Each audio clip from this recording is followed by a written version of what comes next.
Parler de Dunkerque et de Tallinn, mais pour Grenoble, je me demandais si c'était applicable parce que personnellement, moi je prends le bus tous les matins et tous les soirs.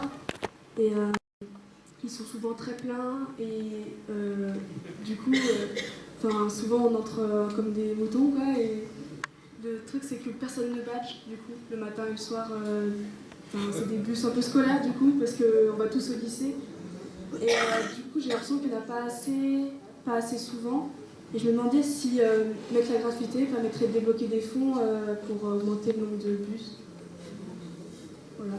Du coup, je vais répondre à cette dernière question, mais on va peut-être avoir des éléments de réponse aussi sur le traçage.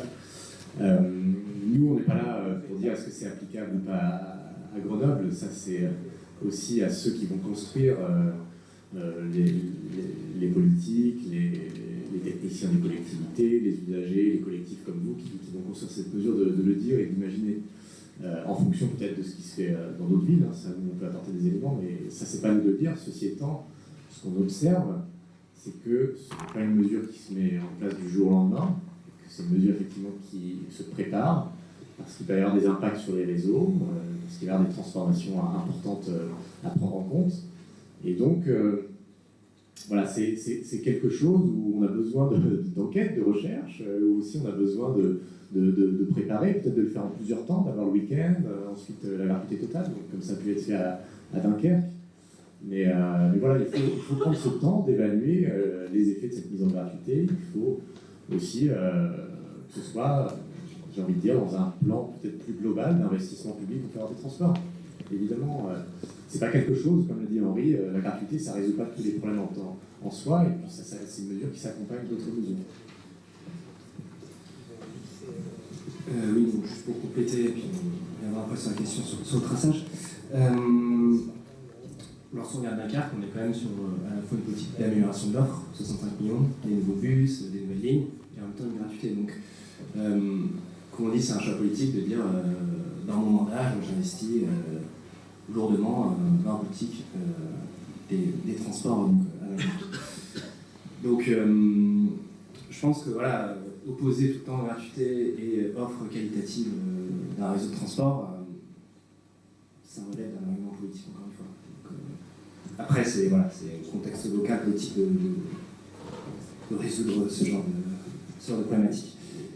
Et oui, je peux juste compléter par rapport au financement public pour un moment quand même qu'on a un vrai débat, parce que justement on n'a jamais, c'est comment on utilise l'argent public et à chaque fois comment on nous présente l'utilisation de l'argent public et puis éventuellement les contraintes liées à l'argent public. On ne présente jamais, les politiques en tout cas ne présentent jamais des alternatives, c'est-à-dire que quand ils disent on doit investir dans un projet, on ne présente jamais d'autres alternatives. Quelle est l'alternative d'un projet d'autoroute à 3 milliards? Est-ce qu'on est d'accord des alternatives? Quelle est l'alternative d'investir, je ne sais pas, tant de millions d'euros dans des vélos libre-service? Est-ce qu'il n'y a pas d'autre alternative? Est-ce que c'est ça qui est opportun pour le territoire? On ne nous présente jamais d'alternative avec l'argent public. Voilà.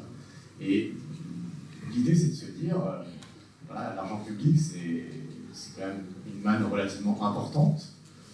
Qui, quand on voit certains projets, on se dit elle n'est pas prête de s'épuiser, surtout que globalement, l'imposition individuelle et collective ne cesse d'augmenter depuis ces dernières années. Donc, j'ai envie de dire, présentons peut-être des choix alternatifs sur des mesures, et puis pourquoi pas faisons des votations citoyennes, pourquoi pas faisons ci, faisons ça. Et à Dunkerque, il y a aussi des votations citoyennes sur certains projets, c'est intéressant. Voilà, je pense qu'il y a un manque de débat démocratique sur cette question du financement public et de comment on amène les usagers, les habitants à choisir cette utilisation des fonds publics. Du coup, je reviens rapidement sur la question qui a été posée sur le traçage. Justement, je pense que le fait de mettre en place cette mesure, quand on va sur le cas à Dunkerque, le fait de mettre des cellules, par exemple, on prend juste soit des photos sur lesquelles il est impossible de reconnaître les personnes. Moi, je les ai vues, donc c'est que des ombres en fait, c'est des photos. C'est des flashs, on voit que des ombres. Ou alors c'est juste un rayon infrarouge,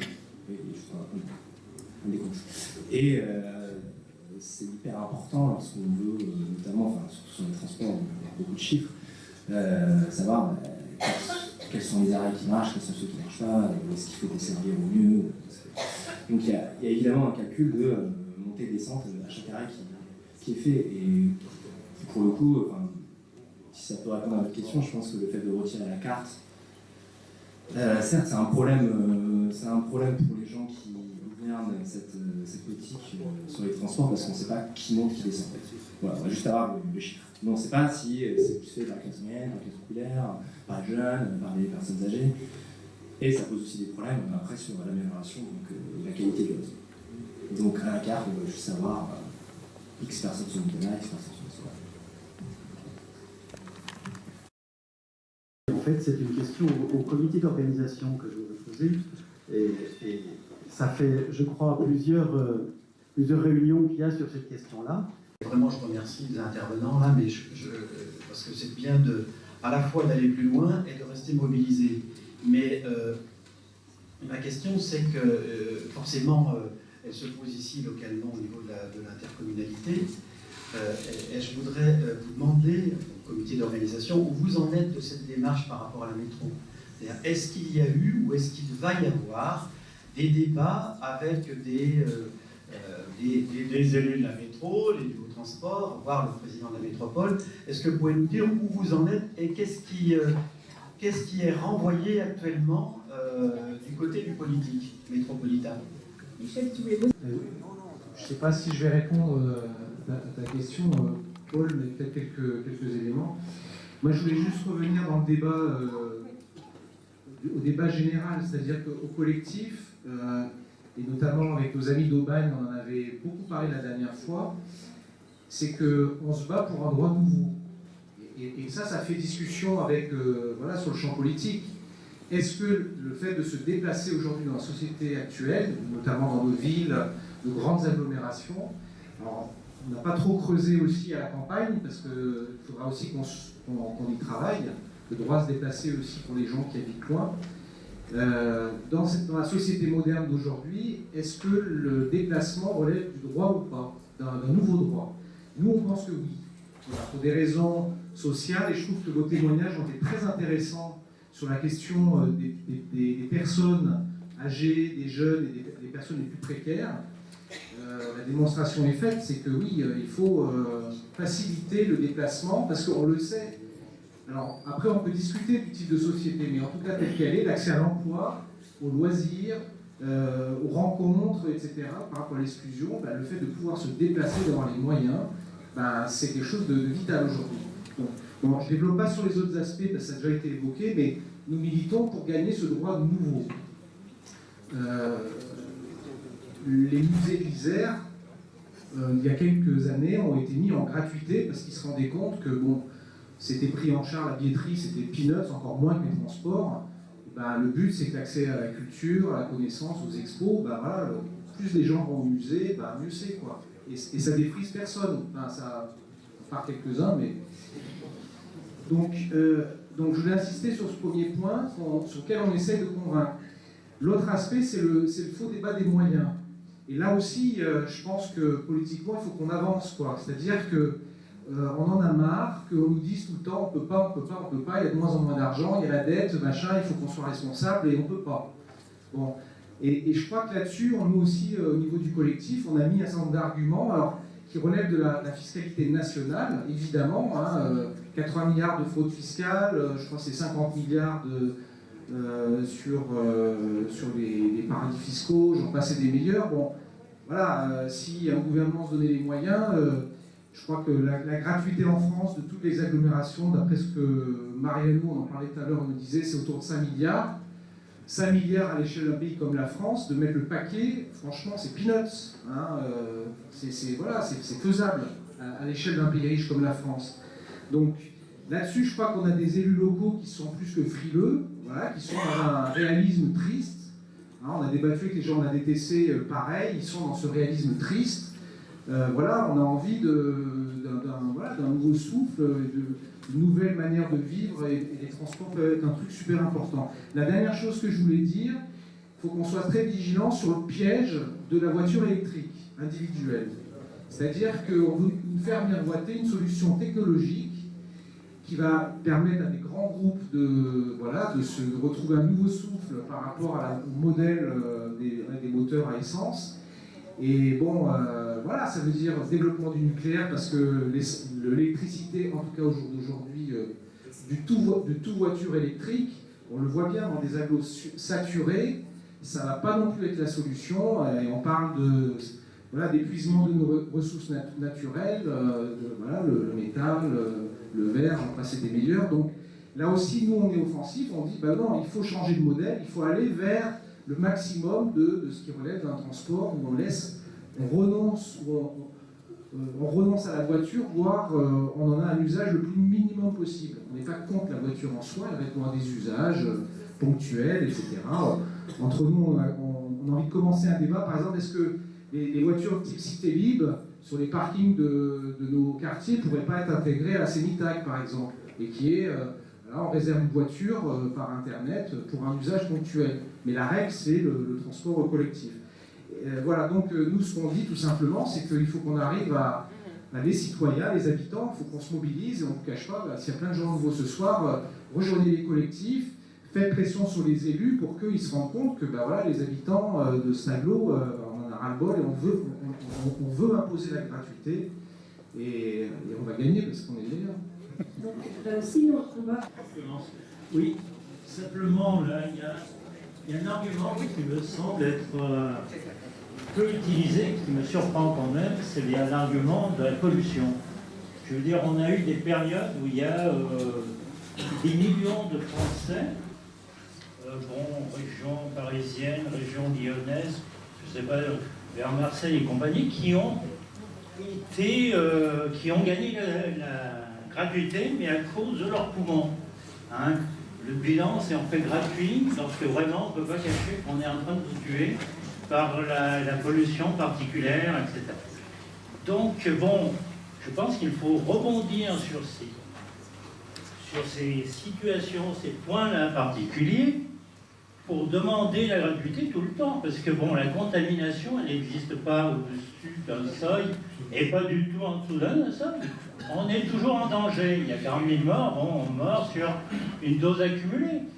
Donc, si les gens considèrent qu'à un moment donné, au-dessus d'un seuil, économiquement, ça devient bizarrement plus intéressant de faire la gratuité que pas la gratuité, qu'ils nous expliquent pourquoi, en dessous de ce seuil, et ça c'est, je crois, une question qu'il faudra poser à Hidalgo et puis les autres maires d'agglomération, pourquoi en dessous c'est plus possible, c'est économiquement plus possible.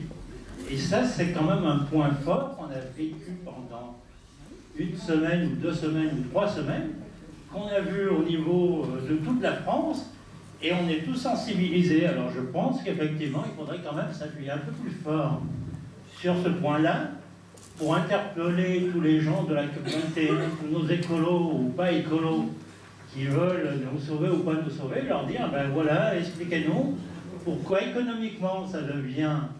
On passe dans le positif à partir d'un seuil de temps, et pourquoi après ça devient économiquement insupportable quand on passe juste en dessous du seuil. Et ça me semble déjà un gros point pour argumenter, parce que ça c'est scientifique. Donc on va prendre une question. Vous voyez, c'est une dans la même logique, puisque c'est un peu sur ce terrain-là que je voulais intervenir. La question que je me pose, moi qui me surprend, c'est pourquoi est-ce qu'il y a gratuité des transports les jours de pollution? Pourquoi? Et est-ce qu'ils répondent à cette question-là? Pourquoi est-ce qu'ils prennent cette décision? Pour éviter d'en discuter. Voilà. Alors que le problème, justement, il faut arriver à faire s'exprimer sur cette question-là. Pourquoi prennent-ils cette décision à ce moment-là, qui peut durer plusieurs jours, etc. Donc derrière, il y a des choses non dites de santé publique, de limitation de la pollution, etc. Il y a tous ces éléments-là, mais qui ne veulent pas exprimer comme ça.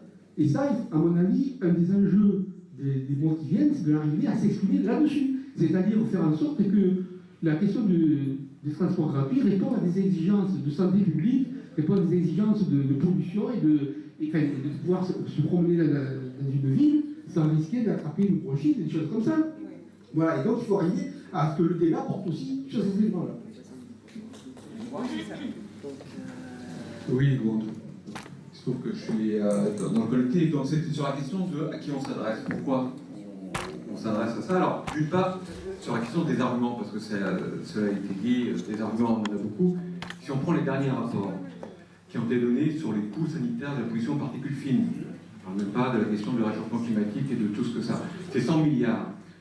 La pollution aux particules fines, c'est 50% sur les grandes agglos, 30% en moyenne, provoqués par les déplacements. Ça veut dire qu'il y a de l'ordre de 30 milliards qui sont provoqués par les déplacements. On obtiendrait une diminution que de 10% des transports en voiture individuelle. On a déjà financé la gratuité des transports en commun. Donc ce n'est pas une question, ça a été dit plusieurs fois, mais ce n'est pas une question technique, ce n'est pas une question économique au sens strict du terme, c'est vraiment une question sociale, c'est vraiment une question politique. Alors après, cette question politique, comment est-ce qu'on l'aborde? Et là, il y avait des choix, et c'est vrai que le parti pris du collectif, c'était de dire qu'il fallait forcément créer un débat dans la population, que s'il n'y avait pas une mobilisation de la population sur cette question-là, et donc de mettre en débat et de dire qu'on peut penser autrement. C'est pas parce qu'on pense comme ça depuis des dizaines d'années qu'on peut ne pas penser autrement. Si on peut penser autrement, on peut penser autrement le lien social, la manière d'être ensemble. À partir du moment où on a réussi à mettre ça en débat dans la population, tout le reste devient plus facile. Les rapports de force, mais aussi les débats. Alors, nous, on est très contents. Alors, par rapport à ce qui s'est dit la semaine, nous, on est très contents lorsque des élus prennent publiquement position pour la gratuité. Parce que dans le contexte grenoblois aujourd'hui, il y a une très forte hostilité à la gratuité. Donc c'est faire preuve de courage politique que de prendre position pour la gratuité. Mais cette prise de position et ces prises de position ne seront possibles que s'il y a un débat dans la population qui permet de faire avancer cette idée-là. Donc nous, on ne refuse pas les débats contradictoires, on en a déjà mené plusieurs, on accepte et on en organisera peut-être, on ne les refuse pas, mais c'est vrai que notre priorité, c'est la population. Et quand aujourd'hui on a un double page dans le Dauphiné libéré sur la question, on dit on a marqué des points. C'est que le débat, on a réussi à le rendre suffisamment intéressant pour que les médias s'y intéressent. Et à partir de là, ça veut dire que des dizaines de milliers de personnes ont un aperçu de ce débat-là. Voilà. Donc il y avait une... Bonsoir à tous. Autant les arguments du maire de Fontaine, M. Trevéro, moi ça me convient. Par contre, au niveau du vice-président départemental chargé de transport, moi ça ne me convient pas, parce qu'on a cité tout à l'heure, parce qu'il cite les baisses de dotation de l'État. Et je regrette, mais je crois que Dunkerque aussi donc, a subi la baisse des dotations de l'État. Alors pourquoi à Dunkerque et pas à Grenoble? Bon, d'autre part, hein, de l'argent, il y en a de toute façon. Parce que quand on a donné 40 milliards, je dirais sans compensation, sans contrepartie au MEDEF, je pense que là, il y a trois faire aussi. Maintenant, je dirais ce monsieur, donc il était à l'époque, je dirais, dans l'opposition, hein, ce vice-président. Maintenant, alors il était contre, je dirais, la suppression de la gratuité pour les personnes âgées à partir de 60 ans, 65 ans, pardon. Et à présent, donc, là, il était contre maintenant la tarification solidaire. Je dirais aujourd'hui, non seulement les personnes âgées payent, hein, mais maintenant, bon, avec lui, les arguments ne tiennent pas en fait. Et si je prends les arguments de la DTC, bon, effectivement, je crois que sur les personnes âgées avec des ambulateurs, hein, ou par exemple paraplégiques, je crois que, bon, c'est bien beau, je dirais, la DTC, les transports soft, ok, mais pour les personnes âgées, je dirais, on ne peut pas, je dirais, faire marcher ou aller en vélo. Hein. Bon, d'autre part, quand on enlève la gratuité pour les personnes âgées, avec la baisse du pouvoir d'achat, et je dirais particulièrement en ce moment, avec tout ce qui s'est passé avec les pics de pollution, il y a eu des morts, non seulement il y a eu des morts, moi je suis une personne sensible aussi, j'en ai subi les conséquences, hein, avec les épidémies grippes plus, je dirais, la pollution, ça fait mal quand même, hein, quelque part. Alors pour la santé, notre question de santé, je crois que là, maintenant c'est bien vital et c'est un enjeu majeur. Je ne sais pas si c'est pas une question, je ne vais pas poser des questions à moi-même, comme on dit. Je pense que le maire qui était cité, je ne sais pas si c'est moi, mais en tous les cas, je suis reconnu qu'il y en a un peu. Il y a d'autres maires hein, qui prônent la gratuité. Bon, je suis maire de Fontaine, j'ai une petite particularité, je suis également président de Cimitaille.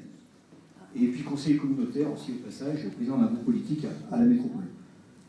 Ça peut paraître antinomique d'être pour la gratuité, de défendre la gratuité, d'être président d'un organisme de transport en commun qui est connu et reconnu sur la GLO. Pour moi, ça n'est pas du tout.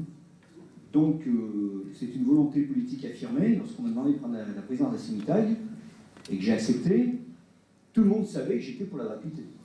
Et c'était pas pour avoir plus d'électeurs ou moins d'électeurs, c'était simplement parce que je me suis dit que quand on est dedans, c'est plus facile que quand on la voit dehors. Voilà. Bon, ça, C'est une volonté affirmée. Après, sur le modèle, la gratuité, le débat qu'il y a sur l'agglomération aujourd'hui, il est à géométrie variable, mais il y a un point quand même que je mets toujours en avant, qui est essentiel et qu'il ne faut pas qu'on oublie, ça a été d'ailleurs dit dans cette assemblée, c'est est-ce que le transport collectif en tant que service public, il a des raisons ou pas d'être gratuit. C'est ça le fond du débat. C'est toujours ce qui m'a convaincu de dire il faut absolument que le service public il soit gratuit, comme la santé, il faut qu'on défende la santé gratuite. Voilà, le fond il est là. Et c'est là où on a la pierre d'achoppement. Après, sur le modèle économique. Le modèle économique tel qu'il est aujourd'hui sur l'agglomération, la CEMITAG est un opérateur industriel qui bénéficie d'une délégation de service public. Ce n'est pas la CEMITAG qui peut dire demain matin, moi, opérateur industriel, je fais la gratuité. C'est impossible. Résultat net de l'exploitation de la CEMITAG annuelle, c'est 250 000 euros. 1500 salariés. Donc c'est pas une multinationale. Avec une difficulté, c'est que dans le capital, il y a 40% de Transdev. Qui est privé sans être privé, enfin, qui est privé mais qui a une pièce d'électro, etc. Sur la base d'un pacte d'actionnaires. Qui fait qu'il y a une rentabilité et ils assument aussi une partie des pertes. Ça veut dire que si, et j'en suis persuadé que c'est possible, nous voulons aller vers la gratuité sur notre agglomération, à l'échelle du bassin de vie, à l'échelle de l'agglomération, moi je parle des 49 communes de la métropole, pas Grenoble-Grenoblois ou Fontainebleau-Grenoble. Il faut absolument que nous trouvions un nouveau modèle économique, ou qu'on bouge le modèle économique actuel, par palier, pour aller vers un modèle économique qui permet d'avoir la gratuité. L'enjeu, il est là. Alors aujourd'hui, c'est quand même un petit souci, c'est que l'introduction de la tarification solidaire, qui est quand même une avancée sociale, elle a un effet généreux, c'est de baisser pour certaines catégories de personnes les tarifs pour attendre vers la gratuité, en particulier sur la tranche d'âge 18-25 ans. Mais elle a eu un effet pervers, c'est de supprimer la gratuité pour les personnes âgées. Parce que l'équilibre économique s'est fait comme ça. Et à partir de ce moment-là, quand on commence à mettre en opposition des générations, je pense que politiquement on fait une erreur. Ça ne veut pas dire qu'il faut abandonner la tarification sociale et solidaire, mais ça veut dire qu'il ne faut pas, quand on a de la gratuité pour les uns, que sur des équilibres économiques, on en ait cette gratuité pour faire les équilibres financiers. Voilà. Et le gros débat qui nous attend, la grosse association des habitants de l'agglo, c'est de se dire, il faut y aller par palier, sans mettre à mal l'entreprise CEMITAG, qui est une entreprise publique, je le rappelle quand même, c'est une seule, parce qu'elle est contrôlée par le public, sans mettre à mal les salariés, j'y reviendrai, pour aller vers une gratuité totale et globale. Et après, nos impôts payent déjà pas mal de choses, donc bon, c'est 25% à peu près la part des usagers dans le transport grenoblois. C'est un tiers que l'agglo, il y a quelques petites différences quand même, il faut qu'on pose le sujet. C'est l'amplitude du service rendu. C'est-à-dire que quand vous avez une structure de transport en commun, une structure de tram qui vous offre un offre de transport de 4 heures du matin à 1 heure, etc., on n'est pas dans la même configuration que quand vous avez une offre de transport qui fait, mettons, 5 heures du matin, 22 heures. Vous voyez, il y a l'amplitude horaire, parce que là, il y a beaucoup de voyages à vide. Hein, il n'y a pas beaucoup de... Mais on en revient à la notion essentielle. Un transport public, est-ce qu'il se doit d'être rentable? Je pense que non. Un transport public, il n'est pas là pour être rentable, il est là pour rendre le plus grand service à tout le monde. Et si oui, il y a des bus qui circulent avec trop de monde, eh bien, il faut essayer d'adapter l'offre, c'est-à-dire mettre plus de moyens à ce moment-là. Mais même si un bus circule à certaines heures avec peu de monde dedans, à partir du moment où il rend un service public, il ne faut pas le supprimer. C'est ça l'équation qu'on doit trouver ensemble et auquel on travaille. Je reviens sur les salariés. Les salariés de la CEMITAG, j'ai eu des discussions avec eux, qui m'ont arrivé comme président, monsieur le président, vous êtes le champ de la gratuité, vous savez que nous, on n'est pas tout à fait d'accord pour la gratuité. Je dis comment les syndicalistes de la CEMITEC pas d'accord avec la gratuité? Ben oui, parce que nos emplois, nos emplois, nos contrôleurs, etc. Et puis, ah oui, mais les incivilités, ça monte. On a des discussions intéressantes, on débat, on avance, le collectif travaille aussi dans ce sens-là, les syndicats travaillent aussi dans ce sens-là, et peu à peu on se rend compte qu'il ne faut pas se réfugier derrière, vous l'avez dit, derrière de fausses peurs. À Fontaine, on a mis la bibliothèque gratuite à un moment, la lecture gratuite, on nous a dit, si vous mettez les livres gratuits, les gens ne vont pas ramener les bouquins, ils vont les déchirer, ils vont pas en prendre soin, etc. Totalement faux. Non seulement ils en prennent soin, mais on a une augmentation de la fréquentation de 10% ou 8%. Voilà. Donc, simplement. Et pour dire que oui, il faut ouvrir le débat sur l'agglo. C'est pas une question de savoir s'il y a plus de voix ou moins de voix aux élections. La question fondamentale, c'est de savoir si le transport collectif, c'est un bien public ou pas. Et c'est à ça qu'il faut qu'on réponde collectivement. Et personnellement, j'en suis convaincu. Merci en tous. Merci beaucoup pour l'invitation. Donc, je vais laisser conclure et puis on va... Passer très rapidement. Donc, sur les premières remarques sur le lien entre gratuité et pic de pollution,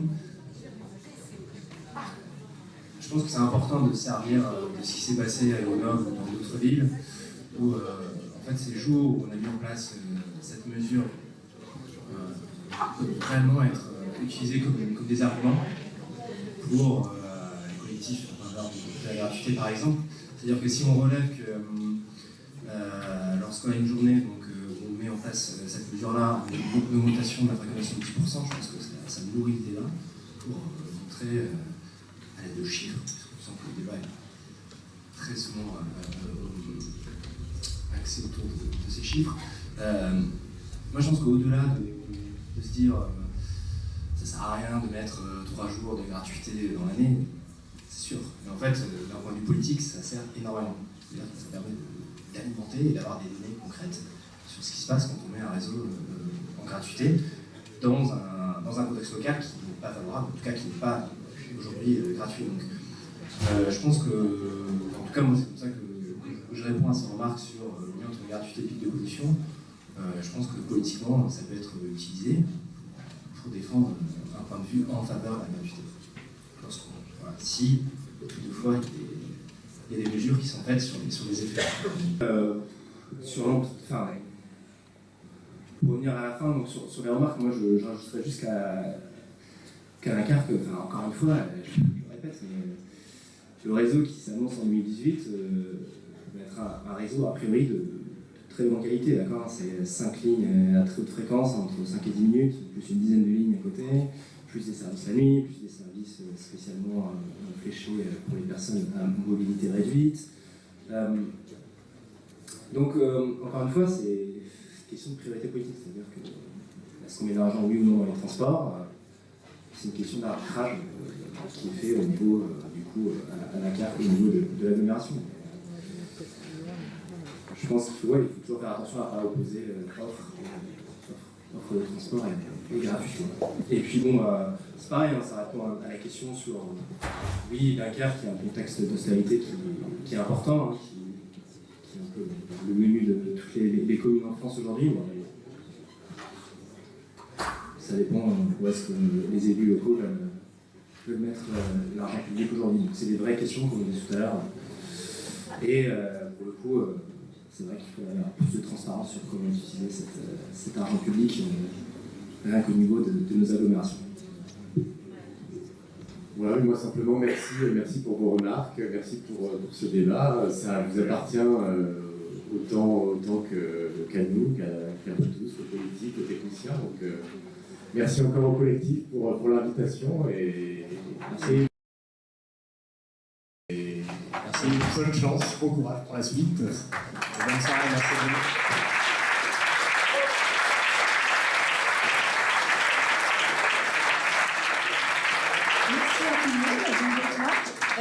vous.